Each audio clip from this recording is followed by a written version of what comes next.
Hello दोस्तों, good evening. स्वागत है आपका आपके अपने YouTube channel create wealth with Atul में। मैं हूं आपका दोस्त अतुल गोयल। आज हम डिस्कस करेंगे एक ऐसा स्टॉक जो आप सबने सुना है और काफ़ी सालों से सुना है। घर घर का ब्रांड है जी एंटरटेनमेंट, सबने सुना होगा। इसको हम डिस्कस करेंगे। डिस्कस करने के कुछ रीजंस हैं। ये स्टॉक काफ़ी अपने हाई से नीचे है और अभी नीचे से काफ़ी ऊपर भी आ गया है। तो फंडामेंटल्स कैसे हैं इसके? तो फंडामेंटल के बेस पे हमें लेना चाहिए, या टेक्निकल कुछ ब्रेकआउट्स हैं उसके बेस पे हमें इसे लेना चाहिए? शॉर्ट टर्म के लिए लेना चाहिए या लॉन्ग टर्म के लिए लेना चाहिए?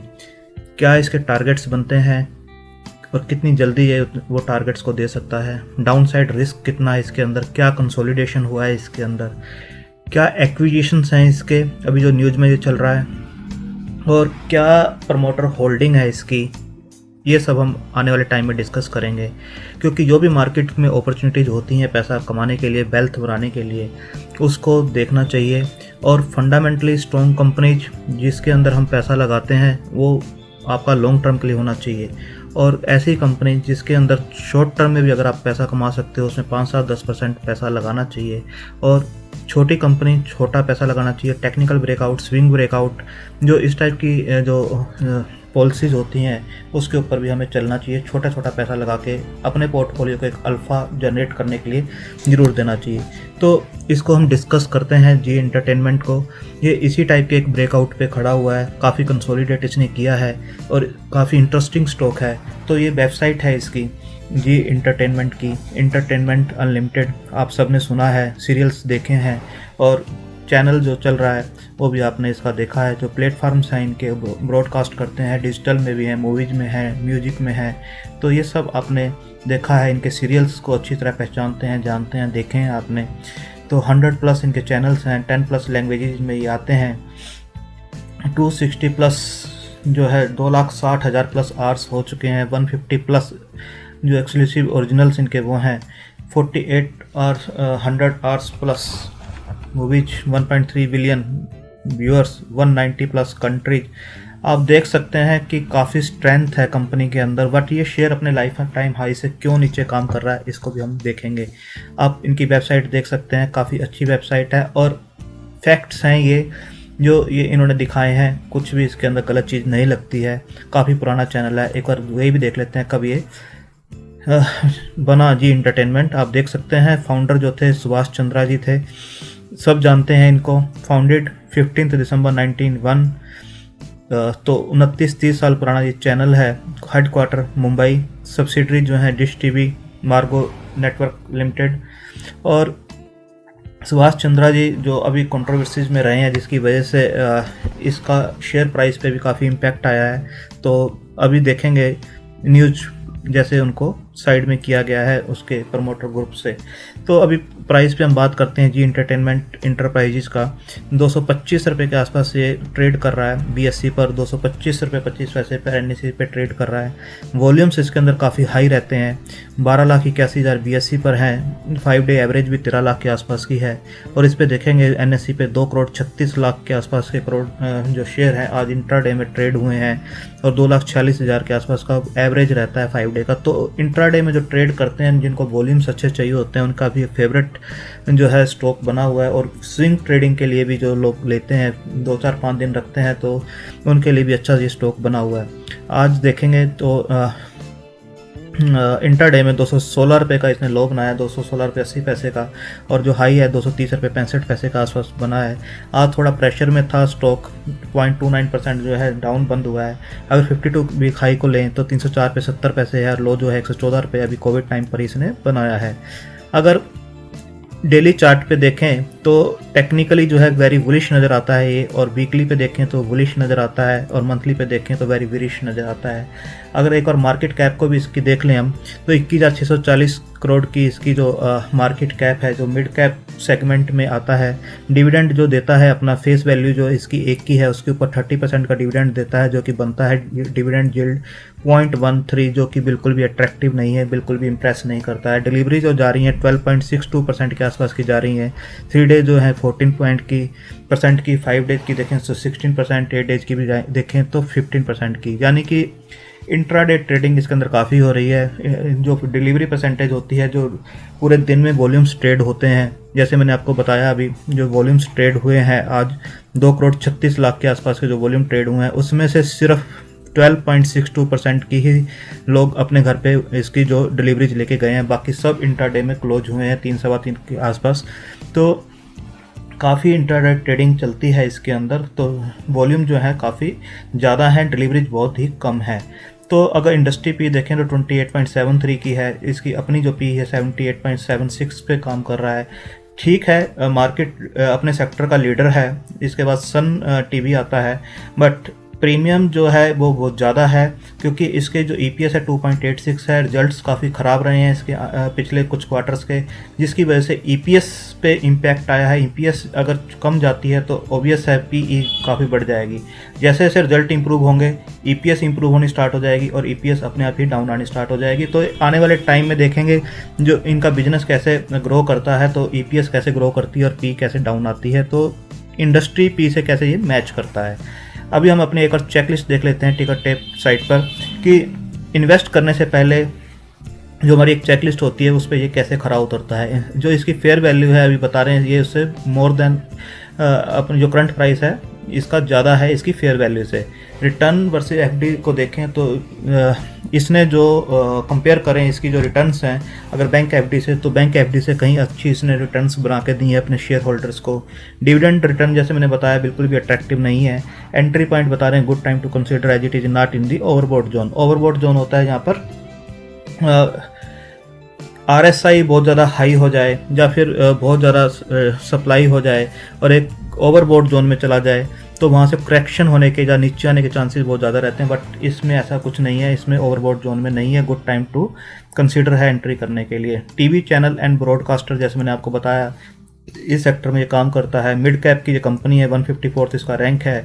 और एक ख़ास बात है कि ये निफ्टी 50 का एक पार्ट हुआ करता था, और ये जो अभी मार्केट शेयर डाउन आया है, प्रमोटर्स की जो भी कहानी चली है जिसकी वजह से इतना शेयर डाउन आया अपने लाइफ टाइम हाई से, उसके बाद जो है इसे जी एंटरटेनमेंट को निफ्टी 50 से बाहर निकाला गया। उससे पहले ये निफ्टी 50 का ही एक पार्ट हुआ करता था। तो मॉडरेट रिस्क दिखाया गया इसके अंदर। जो स्टॉक है 2.31% की वोलेटाइल रहता है निफ्टी के।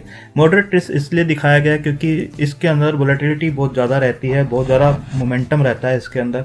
अगर निफ्टी 1 पॉइंट बढ़ता है तो ये 2 पॉइंट बढ़ता है, और गिरता है तो उससे भी ज़्यादा गिरता है ये। इसलिए जो है इसे दिखाया गया है कि मॉडरेट रिस्क है इसके अंदर। एक और हम स्क्रीनर पर देख लेते हैं कि इसकी रेशोज क्या कहती हैं। जो ROCE है, रिटर्न ऑन कैपिटल एम्प्लॉयड 13.6% के आसपास का है। ROE रिटर्न ऑन इक्विटी 6.49% का है। डिविडेंड यील्ड जैसे मैंने बताया बिल्कुल भी इंप्रेसिव नहीं है। जो करंट प्राइस है वो 225 का है। बुक वैल्यू 98 के आसपास की है, यानी करंट प्राइस अपने बुक वैल्यू से ऑलमोस्ट 2.5 के आसपास पे काम कर रहा है। तो अगर 200 DMA पे देखें तो चार्ट पे ये जो है अभी करंट प्राइस जो है 200 DMA से ऊपर काम कर रहा है, यानी बुलिश मोड में इस टाइम नज़र आता है। तो क्लियरली आप देख सकते हैं यहाँ पर इसने क्रॉसओवर किया है 181 पे 4 नवंबर के आसपास, और इससे ऊपर ये बना हुआ है। प्रोज में देखें कंपनी ऑलमोस्ट डेट फ्री है। अभी बुक्स में भी हम चेक करेंगे। क्वार्टर ऑन क्वार्टर अगर कुछ क्वार्टर्स का हम रिजल्ट कंपेयर कर लेते हैं तो सेल्स जो दिसंबर 2017 में हुआ करती थी 1838 करोड़ की, वो 1723 करोड़ के आसपास की है। मतलब पिछले कुछ क्वार्टर से सेल्स में ज़्यादा ग्रोथ नहीं है। बीच में जरूर 2167 के आसपास ये गई थी, बट अगेन 1723 एक रेंज बाउंड है, उसी रेंज में पिछले कुछ क्वार्टर से घूम रही है। अगर ओपीएम को देखें, ओपीएम होता है ऑपरेटिंग प्रॉफिट मार्जिन, जो एक कंपनी के लिए बहुत ही मैटर करता है किस मार्जिन पे कंपनी काम कर रही है। तो 30% के जो ऑपरेटिंग प्रॉफिट मार्जिन हुआ करते थे, आज की डेट में ये 17% पे काम कर रहे हैं। ऑपरेटिंग प्रॉफिट मार्जिन भी इनके डिक्रीज हुए हैं। तो ऑपरेटिंग प्रॉफिट जो है 552 के हुआ करते थे दिसंबर 2017 में, जो कि 293 हो गए हैं। पिछले क्वार्टर में जो 108 था, उस मार्च क्वार्टर में इन्होंने लॉस किया था, उसके अंदर माइनस में गए थे। तो नेट प्रॉफिट देखें 2017 में दिसंबर में 374 करोड़ का था, अब ये 94 करोड़ के आसपास का, जो कि काफ़ी रिड्यूस हुआ है कोविड इम्पैक्ट की वजह से। माइनस में थे मार्च 2020 में -767। ये क्वार्टर इनका काफ़ी बुरा क्वार्टर गया था। मार्जिन भी देखिए -29% थे और ऑपरेटिंग प्रॉफिट भी माइनस में, नेट प्रॉफिट भी माइनस में था, जिसकी वजह से मैं आपको बता रहा हूँ जो ईपीएस है वो आपको बहुत कम नज़र आ रही है और उसी का इम्पैक्ट है कि पी जो है काफ़ी बड़ी हुई नज़र आ रही है। तो यहाँ पर ईपीएस भी देखेंगे, देखिए -7.98 की ईपीएस आपको रिड्यूस होती हुई नज़र आई है। अगर इस पूरे का देखें 5 4 9 3 12 12 13 में से अगर 8 को घटा दें तो 5 के आसपास की ही ईपीएस बचती है और इस क्वार्टर में अभी तक 0.32 और 0.98 है। तो ट्रेलिंग 12 मंथ की जो ईपीएस होती है जो वहाँ दिखाई गई थी, तो इनको अगर लेंगे तो इसको माइनस करेंगे तो कुछ भी ईपीएस नहीं बचती है। तो नेट प्रॉफिट भी जो है काफ़ी रिड्यूस हुआ है पिछले कुछ क्वार्टर्स में। अगर ईयर ऑन ईयर कंपैरिजन कर लें पिछले कुछ सालों का, तो मार्च 2009 में जो कंपनी की सेल 2177 करोड़ हुआ करती थी वो 8130 करोड़ के आसपास पहुंच गई है मार्च 20 में। जो ऑपरेटिंग प्रॉफिट मार्जिन जो 25% के आसपास हुआ करते थे वो रिड्यूस होकर 15% के आसपास आ गए। कुछ कंपटीशन भी ज़्यादा हो गया है, चैनल्स काफ़ी हो गए हैं। पहले ये एक लीडर हुआ करते थे और काफ़ी इनके पास एड्स भी होती थी, रिवेन्यू होते थे। तो अब जो है कंपटीशन ज़्यादा की वजह से ये जो प्रॉफिट मार्जिन्स हैं ये काफ़ी कम हो गए। पहले हमने क्वार्टर ऑन क्वार्टर ओपीएम देखे थे, अब ये ईयर ऑन ईयर हैं। ईयर ऑन ईयर का मतलब होता है क्वार्टर्स जो 4 होते हैं एक ईयर में, उसकी एवरेज को निकाला जाता है कि पूरे साल में किस एवरेज पे उन्होंने काम किया, तो 15% निकल के आते हैं। जबकि 2019 में भी ये 32% के आसपास काम कर रहे थे, जो है कि पिछले कई सालों के हाईएस्ट पे ये काम कर रहे थे। बट अभी जो है 15% निकल कर आए हैं, जो कि काफ़ी इनके आधे हो गए हैं। अगर ऑपरेटिंग प्रॉफिट की बात करें 548 से इंक्रीज होकर 1234 करोड़ के आसपास का ऑपरेटिंग प्रॉफिट हुआ है, जो कि हाफ हो गया है 2564 करोड़ से। आप देखेंगे 2019 जो ईयर था इनके लिए वो काफ़ी अच्छा रहा है। Operating profit margin 32%, operating profit 2564। Sales देखिए हाईएस्ट थी 7934, सेल्स यहाँ पे थोड़ी इंक्रीज हुई है बट ऑपरेटिंग प्रॉफिट मार्जिन सब कुछ अच्छा था। और नेट प्रॉफिट भी देखिए 1567 जो कि बहुत अच्छा आया था। तो 512 करोड़ से जो इंक्रीज हुआ है, आप देखिए कि इस साल 526 करोड़, 10-12 साल के बाद कंपनी वहीं पर रिटर्न हो गई है जहाँ पर 512 करोड़ से 526 करोड़ के आसपास। तो बैलेंस शीट में एक डेट भी देख लेते हैं। जो डेट है मार्च 2009 में 576 करोड़ की हुआ करती थी। उसके बाद ये कंपनी ऑलमोस्ट डेट फ्री हो गई थी। पिछले 5-6 साल जो है इसने बीच में डेट फ्री निकाले हैं। उसके बाद फिर इन्होंने डेट ली है, जो डेट बढ़ी है, और उसके बाद फिर इन्होंने रिड्यूस किया। तो एक रेंज में एक डेट जो है अभी काम कर रही है 382-391। तो पिछले 4 साल से डेट जो है एक रेंज में ही है, 350 और 400 के बीच में ही है। यहाँ 351 हुई थी और हाईएस्ट जो है 391 है। तो 350-400 के बीच में काम कर रही है। रिजर्व देखेंगे तो 3353 करोड़ से इंक्रीज होकर 9327 करोड़ हो गए हैं। अच्छे इंप्रेसिव हैं, जिसके सामने डेट काफ़ी कम नज़र आती है। एसेट्स देखेंगे 4650 करोड़ के से बढ़ के 12204 करोड़ के हो गए हैं, ये भी काफ़ी इंप्रेसिव है।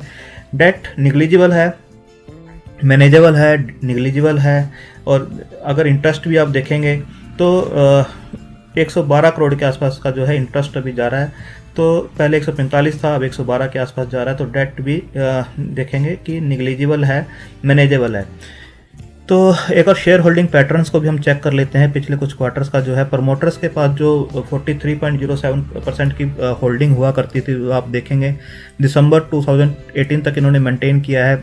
रिड्यूस हुआ है थोड़ा थोड़ा 41.62, देन 38, 35, 22 और दिसंबर 19 से ये जो है सिंगल डिजिट में आ गए हैं 4.87 और अब ये 4.02 पर आ गए हैं। तो रिड्यूस होती जा रही है जो प्रमोटर की होल्डिंग्स है। ये एक कंपनी के लिए अच्छा नहीं होता है कि प्रमोटर की होल्डिंग सिर्फ 4% के आसपास हो।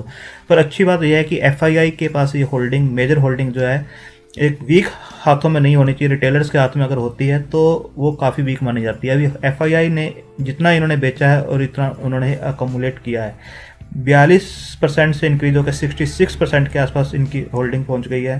DII 8 से इंक्रीज होकर 11 के आसपास पहुंच गए हैं।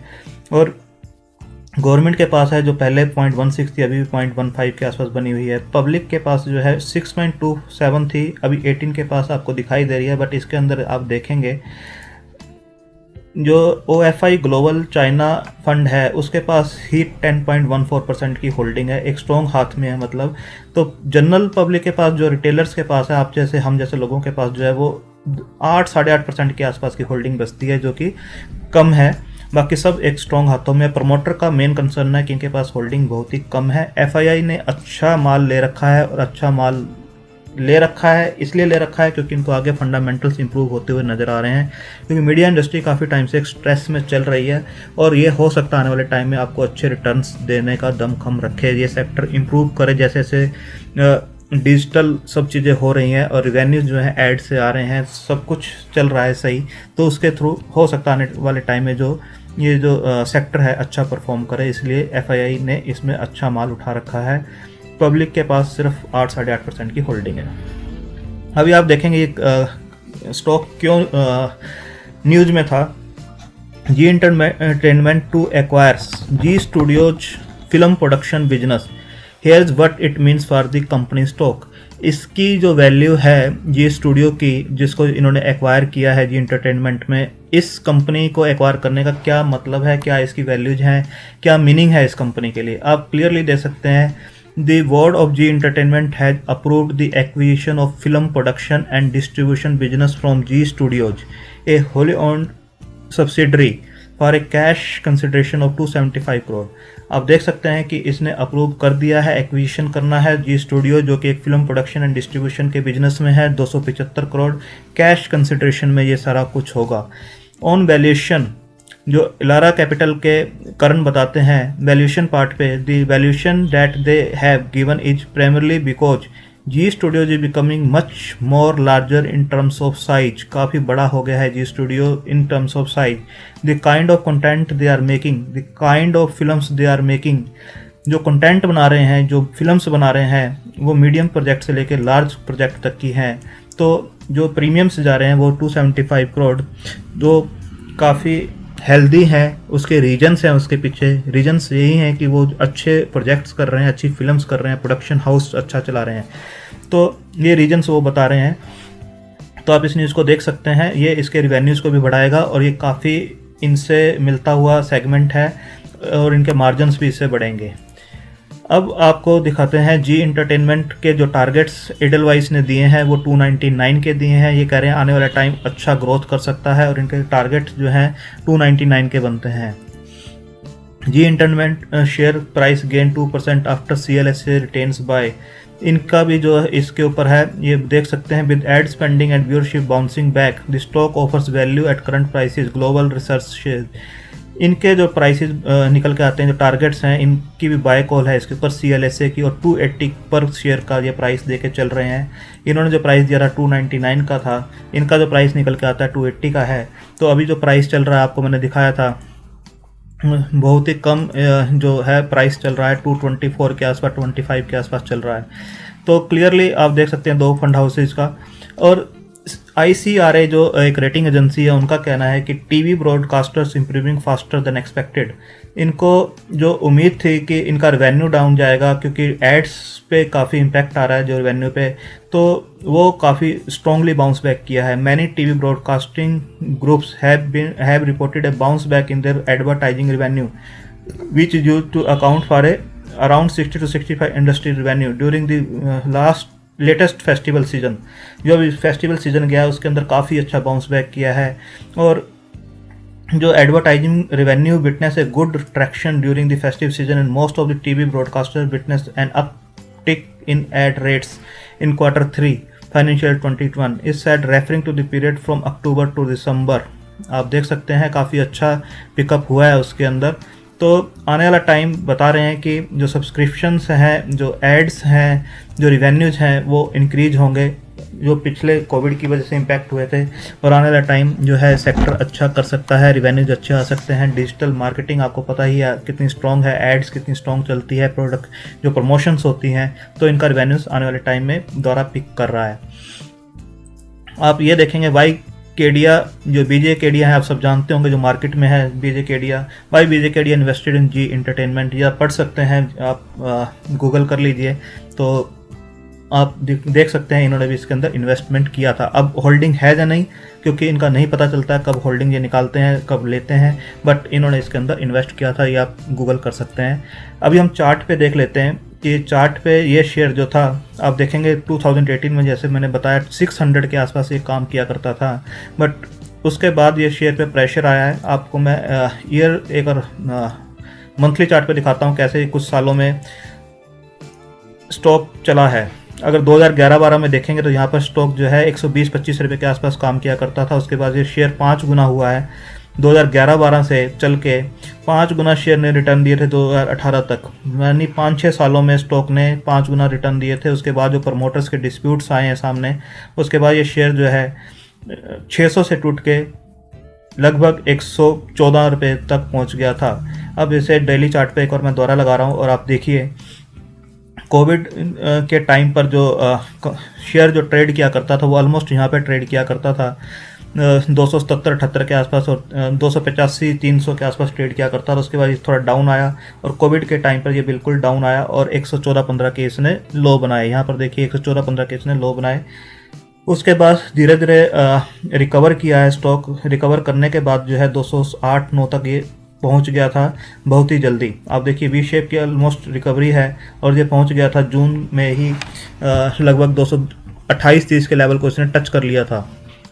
उसके बाद अगेन ये स्टॉक जो है 228-30 नहीं 210 के आसपास ये स्टॉक गया था।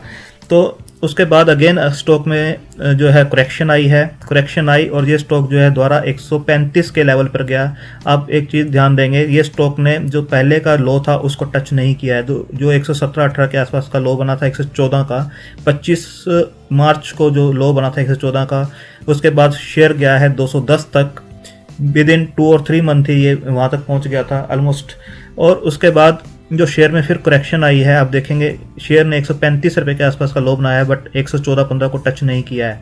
उसके बाद अगेन शेयर ने बी शेप रिकवरी दी है और शेयर गया है 228 रुपये 90 पैसे के आसपास 10 सितंबर को।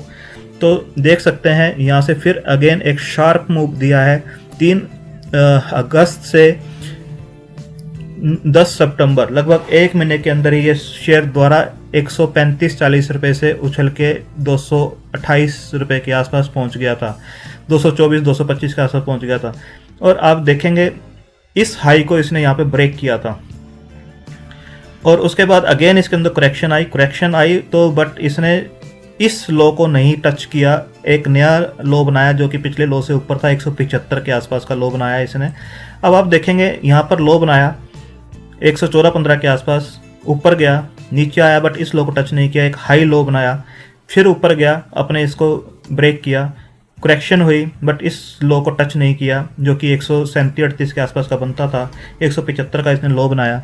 तो हायर जो है लो जो है हायर होते जा रहे हैं और धीरे धीरे ये अप मूव कर रहा है। यहाँ पर हाई बनाया, फिर यहाँ पर हाई बनाया और अब ये जो खड़ा है, जो मेन है, जो ब्रेकआउट पे ये खड़ा हुआ है, आप देखेंगे कि इस लेवल पे इसने पहले काफ़ी स्ट्रगल किया था इसे ब्रेक करने के लिए 126-23 के लेवल को। उसके बाद ये करेक्शन हुई, हेल्दी करेक्शन हुई, काफ़ी टाइम इसने इस जोन में स्पेंड किया है। यहाँ पर इसकी करेक्शन हुई 175 के आसपास ही आया और उसके बाद काफ़ी टाइम इसने स्पेंड किया, फिर ये इस लेवल पे पहुँच गया है। अब हो सकता है ये यहाँ से अगर ब्रेकआउट देता है, इतना टाइम स्पेंड करने के बाद ब्रेकआउट देता है तो ये ऑलमोस्ट इसके जो चांसेस बनते हैं 300 के चांस बनते हैं, यहाँ तक ये पहुँच जाएगा विद इन नो टाइम। पहले भी आपने देखा है बहुत शार्प चलता है, जब ये ब्रेकआउट देता है तो बहुत शार्प चलता है। नीचे आया विद इन 1 मंथ 135 से जो है कि 227-28 तक फिर पहुँच गया था, ये ऑलमोस्ट 100 रुपये का मूव दिया। तो जब ये चलता है तो बहुत ही फास्ट चलता है, तो इसमें बिल्कुल डाउट नहीं होना चाहिए। अगर इसने 224-25 इस लेवल को क्रॉस किया और कुछ दिन इसके ऊपर मेंटेन कर लिया तो ये 300 के आसपास आपको इजीली जाता हुआ दिखाई देगा और इवन इसको भी क्रॉस कर सकता है ये। जैसे जैसे एड रेवेन्यूज अच्छे आने स्टार्ट हो जाएंगे, मार्जिन्स अच्छे हो जाएंगे और कंपनी के फंडामेंटल सुधरेंगे, जैसे इन्होंने एक्विजिशन किया है वहाँ से भी इनके रेवेन्यूज आने स्टार्ट हो जाएंगे और मार्जिन सुधरेंगे तो प्रॉफिट्स भी अच्छे आने स्टार्ट हो जाएंगे, फंडामेंटल थोड़े से सही होंगे। तो इस ब्रेकआउट का आप वेट कीजिए, अगर ये ब्रेकआउट करता है तो ये 300 तक जाएगा।